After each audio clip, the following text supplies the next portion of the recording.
Assalamualaikum. Selamat datang di sudut malam kita. Aku selalu bilang pada diriku sendiri bahwa perjalanan malam bukan masalah besar. Sudah bertahan-tahan, aku menyetir truk melewati berbagai rute. Dari yang sepi sampai yang membuat bulu kuduk berdiri.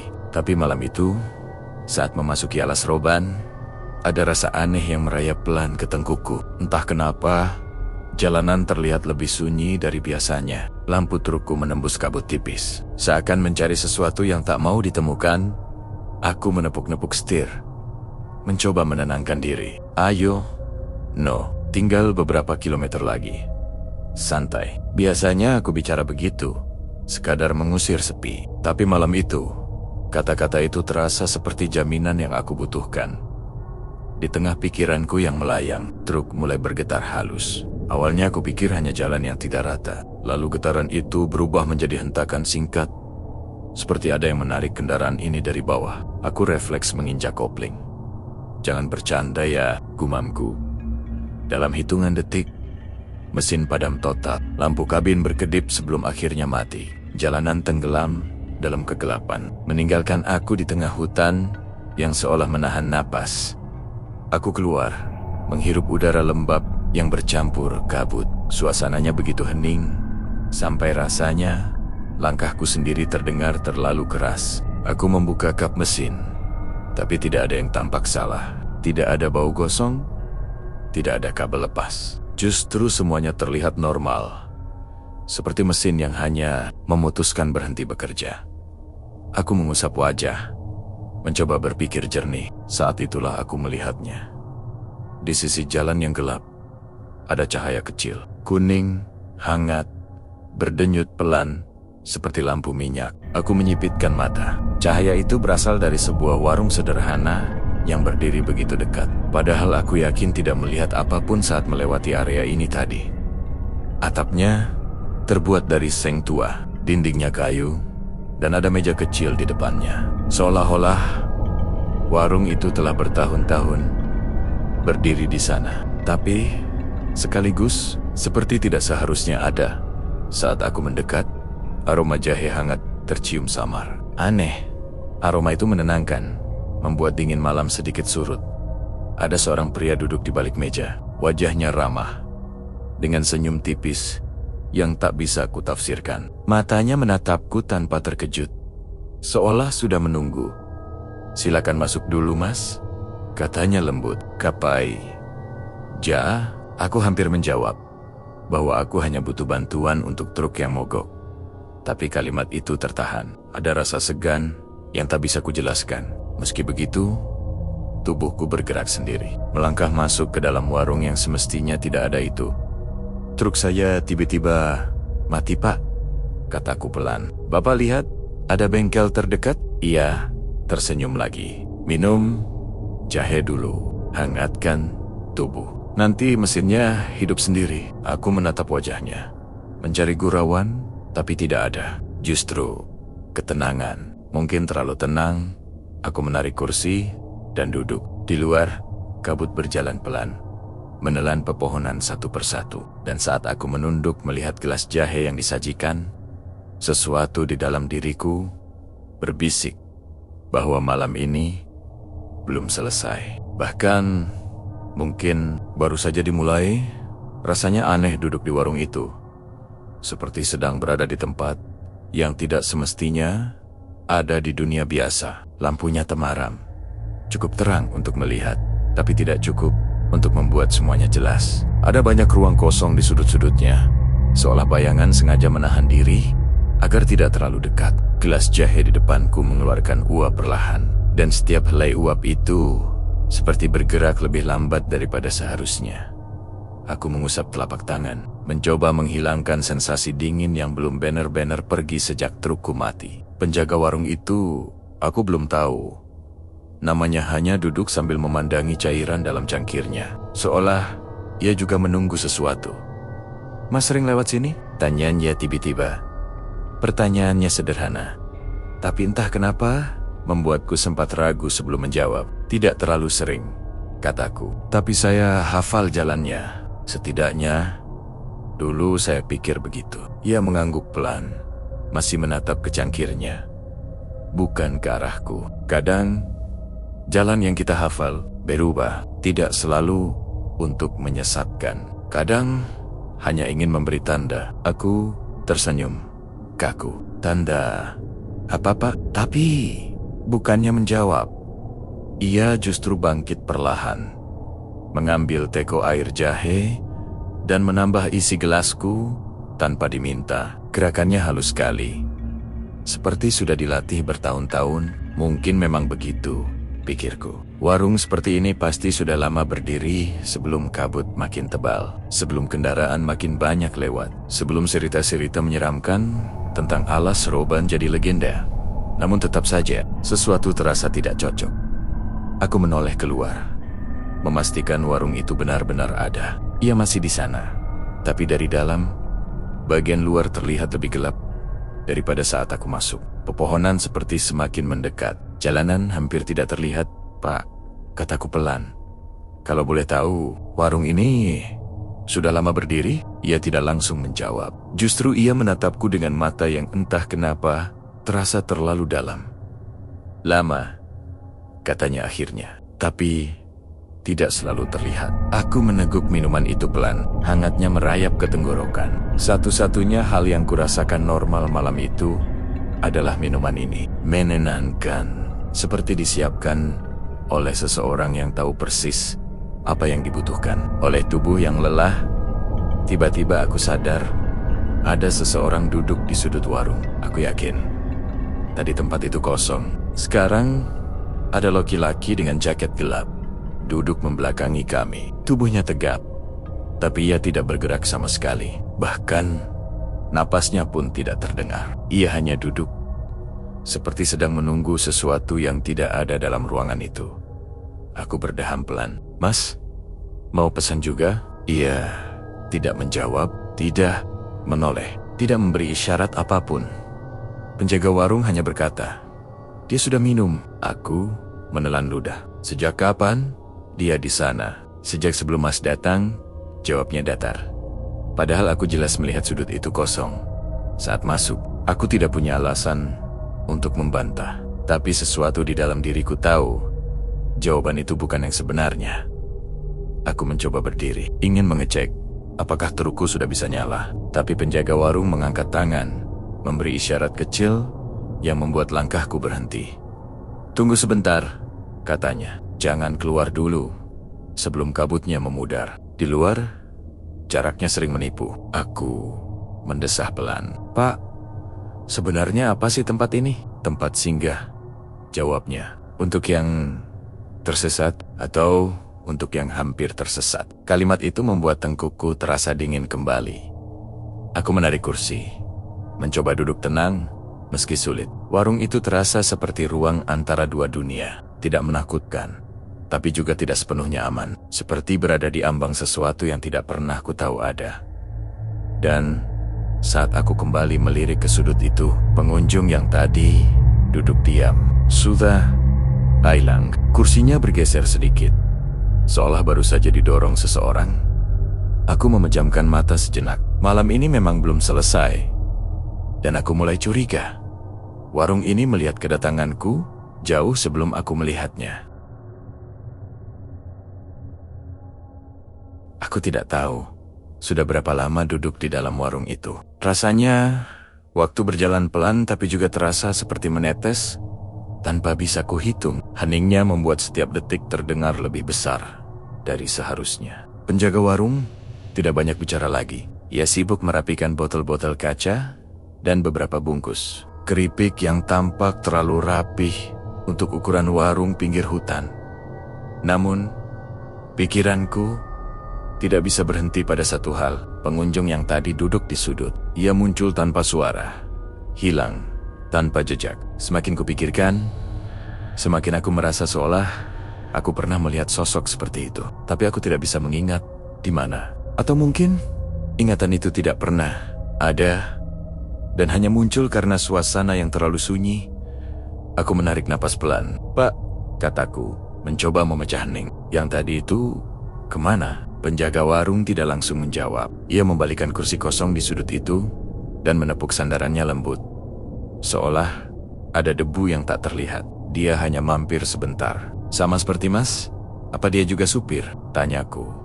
Mungkin dulu, jawabnya sambil tersenyum kecil. Tapi sekarang dia hanya memberi tanda. Tidak semua orang melihatnya. Aku merasakan udara di tenggorokan menegang. Tanda apa? Penjaga warung menjatuhkan pandangannya ke gelas di tanganku. Bahwa ada sesuatu di depan yang harus Mas perhatikan. Aku menegakkan tubuh. Sesuatu apa? Namun, ia tidak menjawab. Atau mungkin jawabannya justru ada di tatapan tenangnya yang tidak memberiku petunjuk apapun. Ia hanya menatapku dengan cara yang membuatku merasa seperti seorang tamu yang belum siap untuk pulang.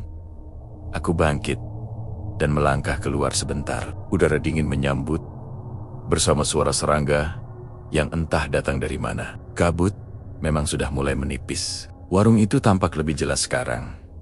Tapi justru karena lebih jelas itulah aku akhirnya menyadari sesuatu yang membuat merinding. Warung itu tidak punya fondasi. Tidak ada lantai semen. Tidak ada tiang beton. Seolah bangunannya hanya diletakkan begitu saja di tanah. Padahal kalau benar berdiri lama, pasti sudah diberi pondasi. Bukan hanya papan kayu dan sambungan paku yang tampak terlalu baru untuk bangunan tua. Aku melirik ke arah truk. Ia berdiri diam, tidak tampak rusak, seperti sedang menunggu aku datang dan menyalakannya kembali. Seperti yang dikatakan penjaga warung. Ketika aku hendak mendekat ke truk, penjaga warung memanggil dengan nada pelan tapi tegas. Mas Seno. Aku menoleh. Ia berdiri di pintu warung. Hati-hati di tikungan kedua setelah keluar dari sini. Katanya, kalau jalan terlihat bercabang, pilih kiri. Jangan pilih yang kanan. Jangk. Kanan. Bukan jalan untuk yang masih berjalan. Aku menelan saliva yang terasa lebih berat dari biasanya. Pak, bagaimana Bapak tahu nama saya? Ia tersenyum tipis. Seolah pertanyaan itu tidak perlu dijawab. Di jalan seperti ini, kami biasa tahu siapa yang lewat. Aku tidak tahu apakah itu harus menenangkan atau justru membuatku semakin khawatir. Tapi sebelum aku sempat bertanya lagi, ia menambahkan kalimat yang membuat bulu kudukku meremang. Kalau bertemu seseorang yang duduk membelakangi di pinggir jalan, jangan berhenti. Dia bukan menunggu tumpangan. Aku tidak bisa menanggapi. Kata-kata itu terlalu spesifik untuk menjadi peringatan umum. Dengan langkah ragu, aku kembali menuju truk. Begitu kubuka pintu kabin dan duduk, aroma jahe masih melekat di hidungku. Seolah ruangan ini menyerap hangat. Dari warung tadi, kukunci napas, memutar kunci kontak, dan mesin hidup begitu saja, tanpa protes. Suaranya stabil. Seolah mogok tadi, hanyalah jeda yang tak pernah ada. Aku melihat ke kaca spion, berniat melambaikan tangan sebagai tanda terima kasih. Tapi warungnya sudah menghilang. Tidak ada lampu, tidak ada bangunan, tidak ada cahaya kecil, hanya pepohonan gelap dan jalan berkabut. Seolah yang tadi berdiri di sana hanyalah ruang singgah yang muncul sebentar, lalu memilih pergi. Sebelum aku sempat berpikir terlalu jauh, aku menghela napas panjang dan melaju perlahan ke arah tikungan yang katanya bisa berubah. Aku melaju pelan meninggalkan tempat yang bahkan aku sendiri tidak yakin benar-benar pernah ada. Jalanan kembali tampak seperti biasa. Tapi aku tahu betul, sesuatu telah berubah. Entah jalannya, entah diriku, atau mungkin keduanya. Kabut di luar kaca depan bergerak perlahan. Tidak setebal sebelumnya, tetapi cukup untuk membuat pandangan terasa seperti melihat dunia dari balik tirai tipis.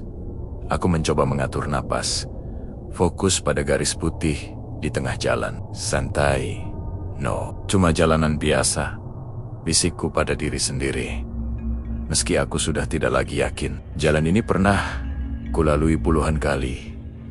Tapi malam itu, setiap tikungan terasa asing. Pohon-pohon di kiri kanan berdiri tinggi, seperti membentuk lorong panjang yang tidak punya ujung. Sesekali, aku menengok spion, memastikan tidak ada yang mengikuti, walaupun sebenarnya aku takut melihat sesuatu di sana. Truk berjalan stabil, tapi ada perasaan seperti sedang diawasi, bukan oleh manusia, bukan juga oleh binatang. Rasanya seperti tanahnya sendiri sedang memperhatikan langkah roda trukku, menimbang-nimbang apakah akan mengizinkan aku lewat atau tidak. Tidak masuk akal. Memang, tapi malam itu membuat terlalu banyak hal yang biasanya tidak masuk akal menjadi terasa mungkin di depan. Jalan bercabang dua. Aku terhenyak. Seingatku, tidak ada cabang seperti itu di rute ini. Kiri tampak sedikit menanjak. Kanan terlihat lebih gelap, seakan menembus hutan yang lebih rapat. Aku menurunkan kecepatan hingga truk hampir merayap. Suara dari dalam kepalaku mengulang kalimat yang tadi diucapkan pengunjung di warung itu, yang entah ada atau tidak. Jalan di depan suka berubah. Aku menelan ludah. Tiba-tiba, dari sisi kanan jalan, terlihat bayangan seseorang berdiri. Anja, siluet. Diam, tidak bergerak. Sosok itu seperti memandangku, atau mungkin hanya menunggu. Cahaya lampu trukku membentuk garis tipis pada tubuhnya. Aku membuka kaca sedikit. Mas, ada apa? Jalan kanan bisa lewat? Bayangan itu tidak menjawab, tapi kepalanya bergerak, pelan sekali, menggeleng. Hatiku mencelos, bukan karena takut, tapi karena gerakan itu terlalu nyata untuk diabaikan. Aku menutup kaca dan menatap ke depan lagi. Cabang kiri tampak samar, seperti jarang dilalui. Namun jika yang di kanan mendapat penolakan dari sosok itu, aku tak punya alasan untuk melawan. Aku pilih kiri, gumamku. Saat truk perlahan berbelok, aku melirik sekali lagi ke arah bayangan tadi. Namun sosok itu sudah hilang, seolah tidak pernah ada. Tidak ada suara langkah, tidak ada ranting yang patah, tidak ada bayangan yang berpindah. Hanya kosong. Aku kembali fokus pada jalanan. Cabang kiri ternyata tidak menanjak terlalu curam, justru terasa lembut, hampir seperti membimbing. Anehnya, rasa berat di dadaku juga ikut mereda, seolah keputusan itu bukan sekadar pilihan jalan, tapi sesuatu yang lebih penting dari itu. Beberapa ratus meter kemudian, kabut mulai menipis. Pohon-pohon tampak lebih jarang. Jalanan perlahan kembali ke bentuk yang kukenal. Aku mulai bisa melihat lampu-lampu kendaraan di kejauhan. Tanda bahwa jalan besar sudah dekat. Perasaan lega menghangatkan tubuhku. Tapi sebelum benar-benar meninggalkan area itu, aku sempat memandang sekilas ke kaca spion. Di sana, jauh di belakang, tepat di tengah percabangan tadi, terlihat warung kecil itu. Hanya sebentar, hanya sekali kedipan mata, tapi cukup untuk membuatku yakin bahwa tempat itu memang mengawasi, atau mungkin menjaga. Aku meluruskan punggung, memegang setir lebih mantap, dan berkata pelan pada diri sendiri, "Terima kasih, siapapun kalian." Lalu aku terus melaju, meninggalkan persimpangan yang mungkin tidak akan kutemui lagi. Dan untuk pertama kalinya, malam itu, aku merasa jalanan benar-benar ingin aku sampai tujuan. Aku berjalan kembali ke truk dengan perasaan yang campur aduk, lega, bingung, khawatir, dan entah mengapa sedikit tenang. Seperti seseorang baru saja memberikan petunjuk tanpa benar-benar memberitahu apa maksud petunjuk itu. Sesampai di kabin, aku memegang setir, menarik napas panjang, lalu memutar kunci. Mesin menyala. Bukan tersendat, bukan berjuang hidup, bukan ragu. Hidup begitu saja. Sekali putaran, seakan trukku tidak pernah bermasalah. Aku menatap dashboard, lampu-lampunya kembali normal. Udara di dalam kabin terasa lebih hangat daripada sebelumnya. Dan gelas jahe kosong kini berada rapi di cup holder, seolah memang dibawa dari awal perjalanan. Aku mengelus setir pelan. Baiklah, nomor kita lanjut. Tapi sebelum menginjak pedal gas, aku sempat melihat sesuatu di kaca spion. Bukan bayangan, bukan sosok. Hanya kilatan samar, seperti cahaya kuning kecil yang perlahan memudar, seperti warung itu sedang berpamitan. Aku mengemudi perlahan, mengingat pesan penjaga warung dan pengunjung misterius tadi. Jalan di depan bisa berubah, bisa menipu, bisa menuntun ke arah yang tidak kita inginkan. Jadi aku tidak memaksakan kecepatan, tidak mencoba mengusir kabut, tidak berusaha membuat malam berlalu lebih cepat. Aku hanya mengikuti jalan, membiarkan instingku memandu, ditemani hangat jahe yang masih tertinggal di tenggorokan.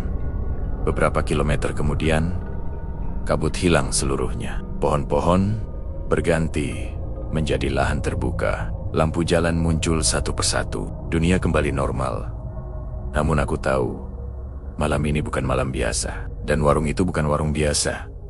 Entah berapa lama, tempat itu sudah ada. Entah siapa saja yang pernah duduk di dalamnya. Entah apa yang sedang dijaganya. Yang jelas, aku pernah menjadi tamu di dalamnya.